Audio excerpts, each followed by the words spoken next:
Hello बच्चों, first of all आइए question को रीड करते हैं। The question is for what value of m for which the roots of 9x square plus mx plus 1 are real. यहाँ पर 4 option given है A, B, C and D और हमें इनमें से करेक्ट ऑप्शन चूज करना है। तो आइए क्वेश्चन को सॉल्व करते हैं।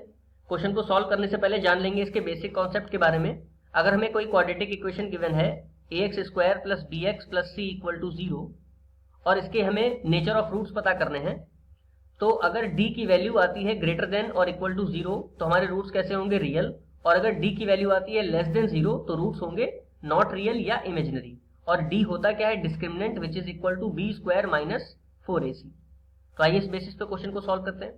देखिए क्वेश्चन में हमें पूछा गया है कि find the value of m for which the roots of this equation are real. तो रियल होने की कंडीशन क्या है कि d की वैल्यू शुड बी ग्रेटर देन और इक्वल टू 0 और d होता कितना है? b square minus 4ac। तो ये शुड बी ग्रेटर देन और इक्वल टू 0। अब स्टैंडर्ड इक्वेशन से अगर हम दी हुई इक्वेशन को कंपेयर करें तो a की वैल्यू कितनी आ रही है? 9, b की वैल्यू कितनी है? m और c की वैल्यू कितनी है? 1। ये वैल्यूज यहाँ पर पुट कर देते हैं तो हमें मिल जाएगा m स्क्वायर माइनस 4 1 जार 4 9 जार 36 इज ग्रेटर देन और equal to 0। Then we get m square is greater than और इक्वल टू 0 प्लस 36, यानी कि m square is greater than और इक्वल टू 36 आ गया। अब यहां से देखिए m की क्या क्या वैल्यू मिल जाएंगी।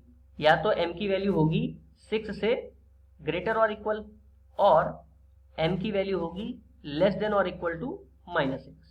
ठीक है, यहां पर ये वैल्यू सेटिस्फाई हो जाएंगी। ठीक है, क्योंकि माइनस का स्क्वायर भी क्या हो जाएगा? प्लस ही हो जाएगा। तो m की वैल्यू अगर माइनस से छोटी होगी तभी काम चलेगा। अगर -6 से बड़ी हो गई तो -6 का बड़ी मतलब क्या आ जाएगा? -5, और -5 का स्क्वायर 36 से छोटा हो जाएगा। ठीक है, तो इसीलिए ये कंडीशन मिल जाएगी हमें which is option number B. तो करेक्ट आंसर हो जाएगा ऑप्शन बी। आई होप आपको क्वेश्चन समझ में आया होगा। Thank you.